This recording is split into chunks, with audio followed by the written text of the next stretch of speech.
Welcome to the Blonde Highlight Show. Give it up for your hosts, Chris Yo and Kyle Hennessy. Welcome back to Blonde Highlights. On today's episode, we have a very special guest. She was on America's Next Top Model Cycle 24. She is the founder of House of Anomaly. Give it up for Jeana Turner. So, Jeana, what is going on? Not much. It's just early morning and I'm waiting for my twins to wake up. So you guys caught me at a really good time. You look so beautiful. You were saying that you were doing some model classes? Yes, I have been crazy busy this entire past week. There's been podcast after interview in the midst of work and momming, and I am exhausted. Exactly. She says, I'm tapped out. Well, I love that you wore the blonde for Blonde Highlights. You know, you can't not come and do the Blonde Highlights podcast without blonde hair. You just can't. Exactly.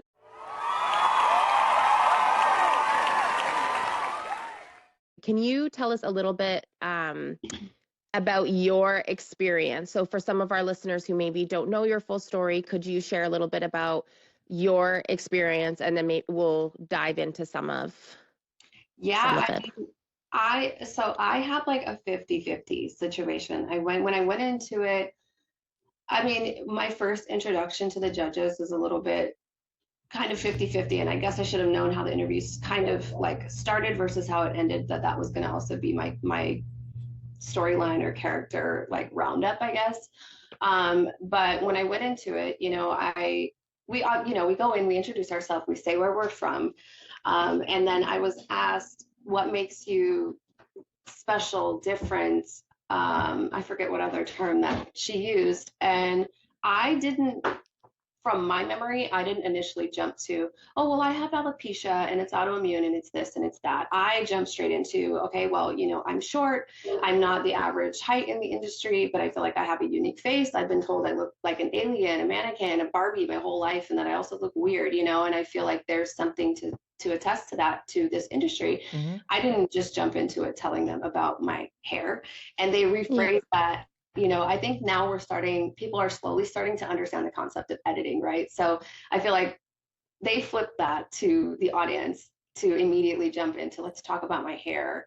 But that's not the reality of what really happened in my eyes. And then a big part of the conversation was them just slandering and slut shaming me for Playboy and forcing me to cry, because if you know anything about me, I do not cry when I'm sad. I don't cry when I'm sad. I cry when I'm pissed the fuck off.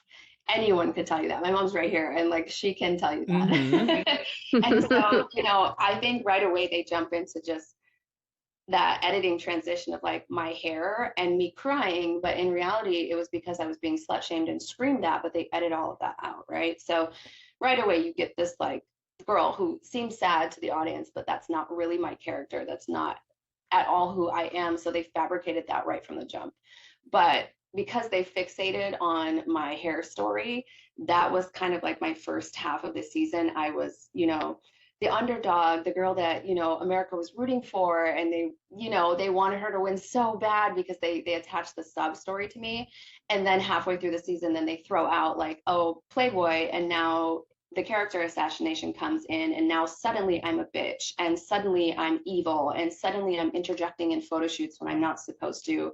And being unprofessional or catty or, unteachable or difficult to work with suddenly. And it's how does that happen when the first half, she wasn't like that? And now all of a sudden the last half, that's her, and respectfully, they played kind of off of a bipolar characteristic for me, where it went from one thing to another. And it just doesn't really make sense. And I think a lot of the audience was like that too, but for them, it was a change up. While they're watching it, they're like, oh, well, ew, I thought I liked her, and now she seems like a bitch. They're getting everyone to turn on you. Yeah, and it was weird to see in real life. I run my own social, I do everything for myself, so it was really weird in real life to see the commentary change from beginning to end. I had messages, the most insane death threat messages, just you name it, from people, the same one person, one long message. Oh my God, I'm rooting for you. I'm so proud of you. This long message that was very empowering, very I'm so proud of you. You're doing this for this person, and and then this in the same lineup, you scroll down like 3 months later to the end of the season, and that same person sending me a message saying like, fuck you, you bitch. In the Bible, it says, evil people have no hair and that's why you're fucking bald. And I hate you and you should kill yourself and you're fucking mean and you deserve to like, and it's so weird. I have so many messages like that where like the audience went from hot to cold so quick. Well, that was production. They built you up to tear you down. And they know the psychology of the viewer. And they know one thing that is very true is that the distance between a fan and your enemy is very short. People love to switch it up like that. And I think that's production in 23 seasons before, knowing the psychology of what people do. You know what I mean? They one, casted you because they're like, this is the girl that has alopecia, and they're like, we're only going to like talk to her about that to build you up and to get sympathy, and then the second half bring in the slut shaming. And I think that's something that's very common I've seen in other girls talking too, like back to the shandy of it all. Like they really and I think when you have a show with women, like that's just, it's wrong to go there. Yeah, I think it's wrong to go there in general because there's a lot of people who could attach the word slut to Tyra and the fact that she emphasized Victoria's Secret her entire career. Yes. All she's ever sold was the idea of sex or sex. You know what I mean? So I felt like it was very like hypocritical in a way. Yeah. To do that. Yeah. Mm-hmm. Exactly. No. And I just think that it's one of those things where it's like, I feel like as someone who, like in her position, I feel like she had such an opportunity to bring on these girls and really shape them and help them and change them and use her knowledge and her, like, she could have been a great force for good. And as a viewer, like, I didn't watch all of the seasons, but like, there's obviously, we have the standout moments, and it's just like, that is so sick and twisted. And also too, like the challenges of like exploiting the biggest fears on some of the girls and things like that. It's like, that doesn't happen. None of this stuff really happens in the fashion industry. And they make it seem like when you become a model, like you are a doll and you are a toy. And it's like, you're putting that mindset, especially into these young girls who are watching then, being like, okay, when I go to set, anything that they say or do or tell me to do, I have to do. And it's projecting the message that like you just do, even if you're uncomfortable. And there's a lot of things that happen on photo shoots that are bad and behind the scenes. And if you don't have your voice to stand up for yourself, to be like, hey, I'm uncomfortable. Hey, this shouldn't be happening. Do you know what I mean? So it's like, she really set that tone. That's like, you just zip your mouth and do what you're told. Yeah. And that's not, and I understand them saying well, that was then, that was then, that was then, but also this is now. And a lot of people, when I'm speaking out, I've heard so many people sit here and say, oh, that was 25 years ago. Like, why are you all of a sudden talking now? And it's like, clearly, you know nothing about my story because my season aired only 7 years ago. Mm-hmm. Like, this is still very fresh and still very relevant. I'm not one of those 25 years ago contestants. This is something that still has continued and perpetuated even through their last season. Mm-hmm. So it's not something that's, in the past, they didn't do justice into, like, they can say all they want that that was the way the industry was then. The industry has changed even up until my season.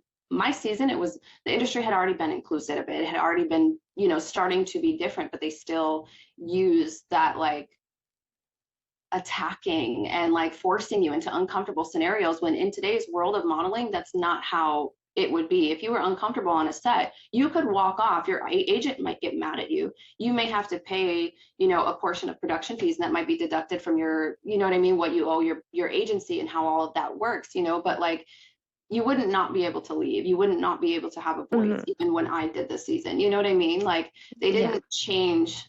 The fucked up part is that they didn't change the show with the actual times. They stayed stuck in that mindset that like, that's how it used to be. Okay, well, that's not how it is now. Yeah. Yes. Yeah. So one thing that I found interesting about your story on the show, and I think it really highlights kind of like a dark side to reality TV in general, but not even just reality TV, but into the way that we as viewers take in entertainment of TV in general, is that I think a lot of TV and I've done this because I've been on reality TV, and I've also done like daytime TV. They have you fill out, they're like, what's your biggest insecurities? What's something that they really try to find your sad story. They're like, has anyone close to you died? Does anyone have cancer? Does anyone have a sob story? Yeah, so we do a plethora of psych evaluations before any cameras even come out. So to be honest with you, like, especially being so young, the way most of us are going into that show, they end up knowing you better than you know yourself psychologically. Yes. And so they use that against you, later. And I do remember filling out some of my forms. I believe I have this in like my contract. There's like a questionnaire, some other things. I still have all my paperwork I have to go back and look at. But I do remember one of the questions saying, like, what is your biggest fear? Mm-hmm. And I said, first, like losing my mom. Yes. And secondarily, spiders. And I know that they use that against me because the episode, I was eliminated. Yes. Multiple times, right? I was eliminated once, and then the following episode was the comeback episode where they were going to bring back one of the eliminated girls. Yes. So I had done my research before we moved into the house, and mind you, America's Next Top Model has a Facebook page. Mm-hmm. I do my research. I don't just jump into something without like knowing what's going on, or at least seeing what they're plotting and planning. So I obviously follow the America's Next Top Model Facebook page. And I had noticed that they were doing these polls to their following, asking, like, out of these 3 photo shoots, which ones do you want to be the comeback photo shoot if we did a comeback photo shoot? Which one do you want to be the comeback runway if we do a comeback runway? So they had finalized their polls. And the comeback photo shoot was the tarantula photo shoot with the jewelry. And the comeback runway was the bubble runway, where at the time it was over water on like a really tiny little like thing. But I knew that the comeback was going to be the damn tarantula and that bubble. So when they eliminated me, I wasn't expecting that the following episode was going to be the comeback challenge, but it was. So I had already answered my forms saying the spiders were my biggest fear or whatever. They included that on their Facebook page. So I kind of like had an idea that that's what they were going to do, but I panicked because I knew I was in a position of coming back, being forced to do a photo shoot with a damn spider, and really having to try my hardest to do it because I was eliminated, right? So yeah, it was crazy. And when I was eliminated, I'm not gonna lie to you guys, it was so late by the time they took me to what they call an annex location. So of course, everyone knows at this point, we don't actually go home when we're eliminated. We go to a hotel for 2.5 months until season is completely wrapped with film. Yeah, and so I went to the hotel, and they purposely only put you in a room with the girl that was previously eliminated to you, so that information cannot travel down to the girl who was first eliminated. So the girl who was first eliminated gets paired with the second girl. Yeah. And they don't see anyone else. Third and fourth are together. They don't see anyone else. So you only know so much, right? Wow. It's really crazy. So I was eliminated, and I was paired in a hotel room with Erin. But I didn't want to be around her. I didn't want to be around anybody. I was so pissed. And I remember begging them to send me home. Like, I wanted to go see my man at the time. I wanted to be with my animals. I was so pissed about the way that they did me because I was eliminated on bullshit, a lie. And I remember by the time I had gotten to the hotel, I think I had my house mom take me out. I needed to go to the store, and I just wanted to have some like retail therapy. I bought some makeup at CVS, and like I remember seeing a magazine that Beyonce was pregnant at the time, and we didn't get any social like updates about anything. We didn't have radio, we didn't have news, we didn't have anything. So I was like taking in all the magazine covers because I was like, okay, this is going on with Trump, this is going on with Beyonce, this is going on with so and so. And because otherwise we don't know. And so I was like, okay, bought all my stuff. She took me out for ice cream. I mean, I was pissed. I was fucking distraught. And I didn't want to go anywhere but home. And I didn't want to take me to those damn hotels. So I was trying to avoid it because I didn't want to be around anyone else that I was eliminated next to or anything. And so when they put me in that room with Erin, I remember I was there for maybe a total, I think it was like midnight, and we had to be back on set by like 6 a.m. Mm-hmm. So by the time I was eliminated and brought back into the whole scenario within a matter of 6 hours. Oh my God. So I didn't get like a full break. from ever. Like Mhm. I truly wasn't even gone for 24 hours. They took me away and then threw me right back into the scenario of competing again, which I felt like was a benefit to me, if anything, because my mindset was still in a competitive mindset. A lot of those other girls had detached for weeks and weeks, you know?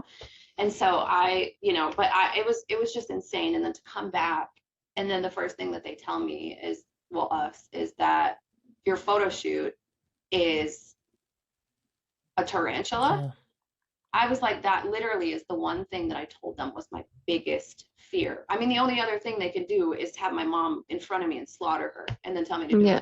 her photo shoot. You know what I'm saying? That's literally the only thing. So they used the only other thing that I said I was genuinely terrified about as my comeback. And I remember the night that I was out with my house mom for ice cream. Her name is Trina Brown. mm-hmm. Or no, sorry, her name is Trina. Trina Brown's my real estate agent. But Trina took me out for ice cream, and I remember crying and just telling her in a van, I don't want to fucking go back. I just want you to give me my phone and my shit, and I just want to go home.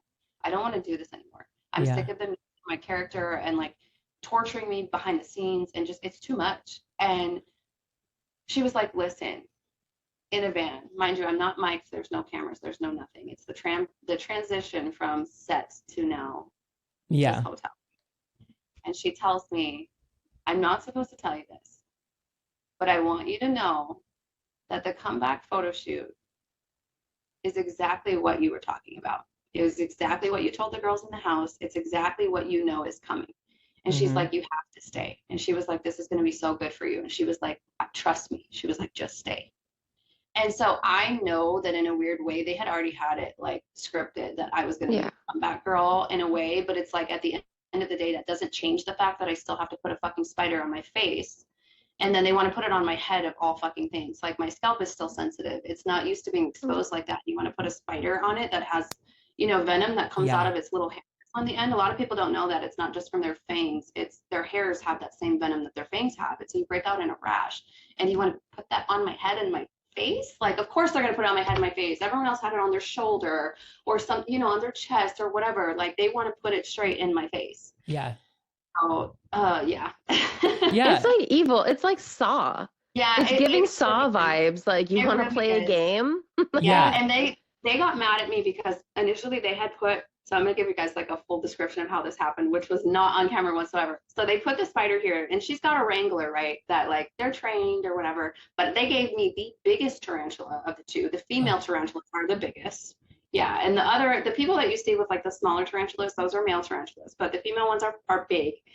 And so they gave me the biggest one and they put her on the back of my head. But the way the jewelry had to be shown, the creative director, Drew, he was like, it's not far enough forward, so can you put the spider closer to the front? So the wrangler goes in with like a fan, like a highlighter brush for your makeup, and it's like dusting her forward, and she like crawls this way, and she put, I know, when she put her foot, it was literally like on top of my eyelash in my eye, so my eye was shut. And I'm like, okay, I can't really see, but I'm like, I still can't see her. So for me, that was good. I think for a lot of girls who had it like on their shoulder, they could look down and they were like, oh my God. But for me, in a way, like even though she was on my face, I couldn't see her. Yeah. And so my eye was like still shut and I couldn't really, I was trying to open my eye to get her to move her foot, but she just wouldn't.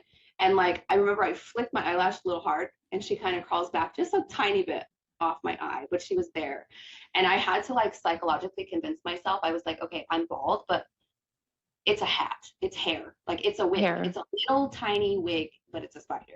Yes. Yes. Oh my God. And Tyra's just on the side, like, smize. Yeah, and that's how I got through it. I was like, I convinced myself that she was just a little wig, and because she was so hairy. And after it was over, they so quickly take the spider off of you and put them back in these like Tupperware containers. They take it off, like in the process of us wrapping the shoot, and I realized she was off of me already, and I was like, no, wait. I was like, can I see it? And they bring it to me in this like Tupperware and I'm looking at it and I was like, can I hold it?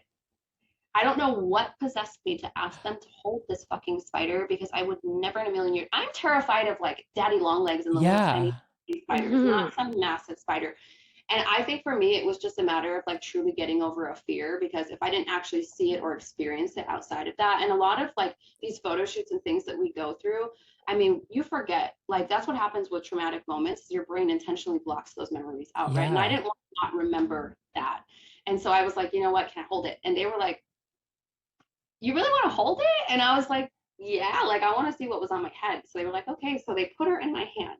And I mean, I'm looking at her face to face like this. And I'm like, just like analyzing her body. And for me, I love animals. I love Yeah. bugs. I love bugs. I do not like spiders, but I've always been like, I love lizards. I love snakes. I'm not like, I don't get the creepy crawlies from that. I was the kid that like caught frogs and stuff with my little brother. And so I'm like, yeah, I have to hold it. And when I'm looking at her eyes, she had a million eyes. And I remember it went like that. And she was just like hanging from my hand with one finger. And it was just like the coolest. It was so cool. And she was so calm. And like in a way, kind of had a personality like a dog. Yeah. Oh, that's Which is crazy. You would never imagine that, but tarantulas are not like normal spiders. So for me, I thought that was like so cool that I could hold a spider that I was actually thought I would be so terrified of, and I wasn't terrified of it in the end. But they Yeah. don't show me that, and I remember they got so mad at me because they're like, "Okay, hurry up, wrap it up, put the spider." well, I was gonna say Yeah. because you're kind of sticking it to them, like, look, I'm not even scared of this. Yeah, It didn't even Yeah. faze me. Yeah, they wanted me to put her back, and I was just like, okay, here. Yeah.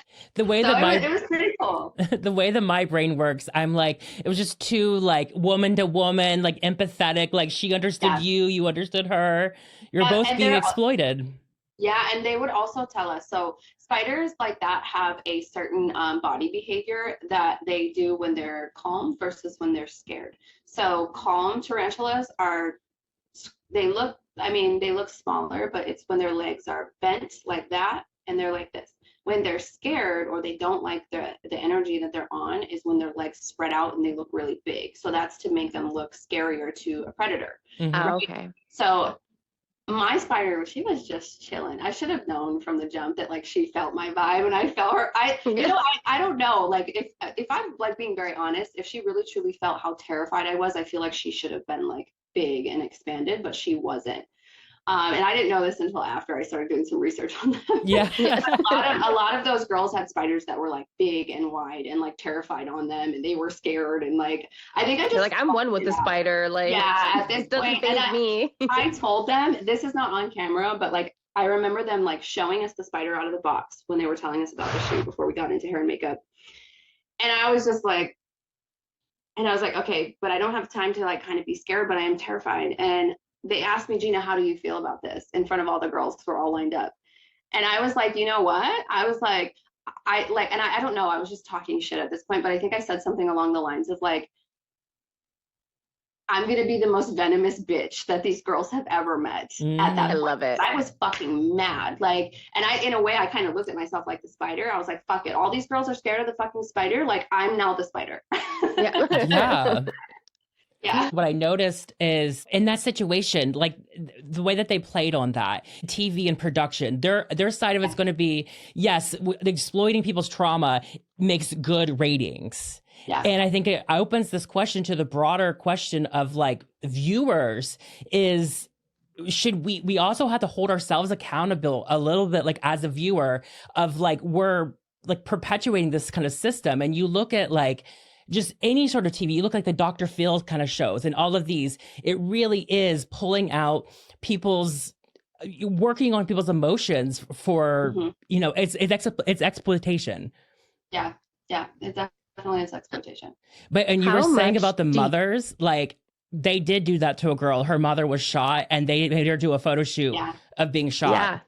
Yeah, and I mean, I kind of had a similar thing. I know my mom hates when I talk about it, but I tell her all the time, like, your past affected me as a child in a certain way that is a part of my story. And I'm not saying it to hurt you at all, but it is also my truth. And I do have to speak about it because it's so much about who I am now as a person. But, you know, my mom did have, you know, a past and, you know, the world of drugs and prostitution and those things, you know, got to my mom and ended up ultimately affecting me as a kid. And I wound up in and out of foster care for, you know, a period of time in my life. And that prostitution thing has always been not against my mom, but has always been something that bothered me because so many times the slut shaming and the prostitution and the escort labels and things are attached to girls who have done Playboy. So I truthfully, I didn't think that when I did Playboy that people were going to say it like that. I was also so young when the first time I ever chose to do it, but I was thinking like it's Playboy. It's obviously not prostitution. I wasn't thinking people were going to say that.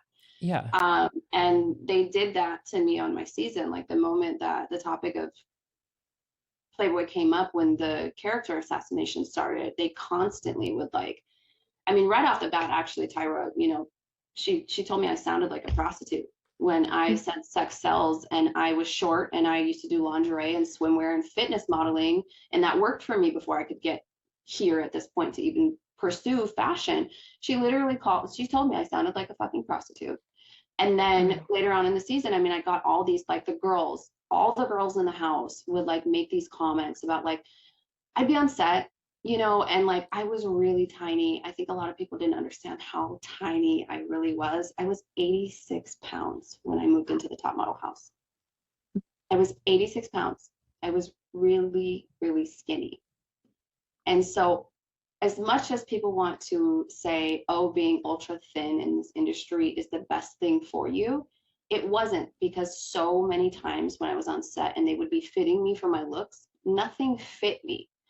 And like clothes would be falling off of me. They'd have to pin things, or they'd put me in like the tiniest things, which if you're going to put a girl in panties and a bra or a bodysuit every 5 seconds, and everyone else gets these cool avant-garde gowns that they can wear and actually fit, of course I'm going to look like the sexy one because I have no clothes on. I have no clothes on. Yeah. You know, yeah. And so, you know, I remember in my Pantene photo shoot, they had made me like a modern Marilyn Monroe, and they put this like leather corset on me with studs on it, and the straps were so long on me, and they tried to pin them in the back, but they had me sitting down, and I'm trying to make it like slouchy and cute and commercial, but still like a little bit edgy, and the strap kept falling off of my shoulder while I'm shooting. And I mean, the entire time I'm sitting there like picking up my strap, trying to pose, and then I'd move, and then it'd fall off, and I'd pick up my strap, try to pose again. And so every 5 seconds I was like doing this, to the point where I couldn't really focus on my posing. And what they did instead was keep taking photos as that fell down, because I'm just going with it. A lot of people go with like how the clothes move, it's flow, you know, you got to work with it, right? So they ended up choosing a shot where one of the straps fell down, and like, you know, I was like this, and they tried to just immediately pin it as like too sexy. I was too sexy, as if I was trying to take my clothes off on the set. And it's like, no, that's not true. There was wind blowing, and you guys put me in clothes that were way too big for my body. And so they played off of that. And then it was like this weird, every single time I had hair on, they would try to say I was too sexy, like, and it was weird. It was like they tried to attribute me having hair to being way too sexy. I can still put hair on and still be high fashion, regardless of you guys shaving my head. Yeah. It doesn't mean hair equals sex. And I think that they didn't understand that I had gotten to that point mentally for me, because when I came into the competition, I did attribute it to that. I felt like me having my hair meant I could be sexy, and it looked more sexy and more digestible to the audience that I was portraying, because all I did was model lingerie and swimwear, you know? And so I obviously had thought that way, but by the end, I wasn't thinking that way. But they forced the narrative to be like that. Okay, every time she's in hair, we're going to slut shame her and call her too sexy. And all the girls, so like, yeah, and they would say, like, the creative director, I remember as I'm shooting these things with hair, the creative director, Drew Elliott, he would like make comments and be like, no, that's too sexy. That's not for Pantene. While I'm sitting there like punchy like this. And it's like, there's nothing sexy about that pose. You know what I mean? It was like they would just bring things at me, and it would confuse me on set, because I'm like, okay, so do you want me to like really make it weird? Like, I don't understand, because at this point I don't feel like I'm being too sexy. And the girls would like, we would all stand around in the background at each other's photo shoots, or if production told certain girls to come in and watch you, they'd make it look like you're intimidating a girl while she's shooting, when in reality no one wants to stand there. Like, we want to go eat crafty services and like talk to the makeup artist and stylist and look through the clothes. Like, we're not trying to like watch each other's shoots like that. Yeah. But the girls would hear these things, and then when they would go home and do interviews, they'd be like, all she does is pose sexy. She just,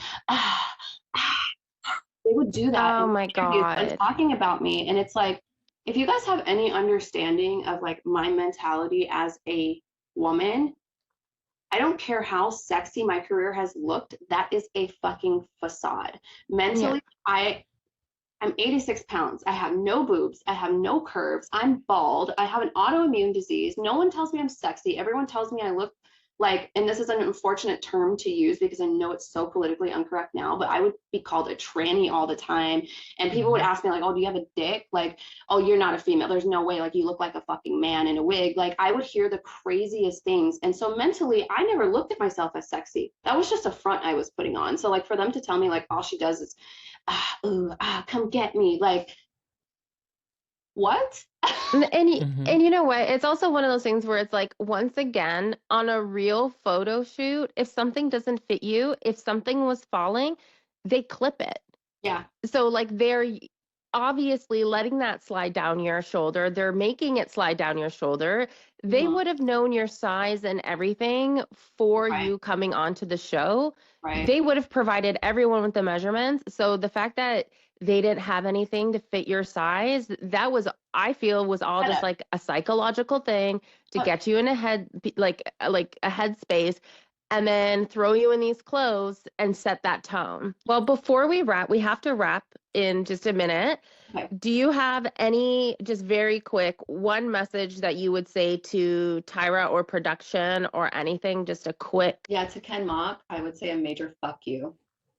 Because I do think that he, as the co-creator of the show with Tyra, has a lot to do with the narratives behind the scenes and destroying girls' characteristics in a way. I think you better be careful, because defamation is a very serious thing. And I think that that was ultimately put on a lot of girls. To the producers that sat me in a room and tortured me for hours on end about being suicidal, and when I begged them to stop talking about it, looked at me and said, we're not doing anything. Like I was fucking crazy. Fuck them too. They can go fuck off. Yep. Yeah. And, you know, to Tyra, shame on you, because for so long, and I know you guys have heard this too, everyone has, that Mama Tyra shit. I'm a mother now. I wasn't then. I believe you're a mom too, right, Chris? Yep. I think when you become a mom, you look at that title very differently, and how responsible and how caring and how nurturing you have to be for a soul that looks up to you for guidance. And that term and that label doesn't come lightly. Anybody can, I guess, can be a mother, but a mama is like an endearing, like sweet term. So for her to, you know, attach that to herself and feed all of us girls to the wolves the way that she did, I feel like she should be fucking ashamed of herself, because she didn't do anything to protect us in any way, shape, or form. You cannot give yourself a mother title and not be a protector. And according to my mom, she should be charged. We should have sat your mom in here too. Yeah. I mean, she can. I mean, she doesn't. She probably wouldn't want to come in because she looks a little crazy right now. But I would honestly, I would love to give my mom the space to talk to, because I think that that's something that doesn't really get acknowledged a lot, is the people in our real lives. Like, so often people are asking the girls questions about themselves and what happened and what have you, but we all go home to our loved ones who are just there with open arms to embrace us, love on us, and also hear the raw truths.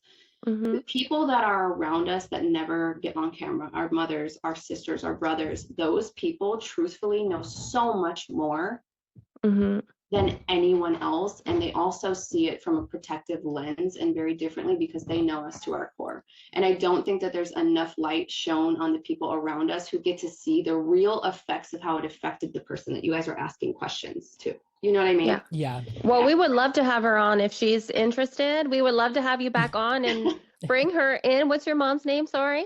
Jean. Jean. I'm Jeana. She's Jean. Yeah. Jeana and Jean. That's so cute. Yep. But maybe we'll bring her back on. We'll bring her on. Bye.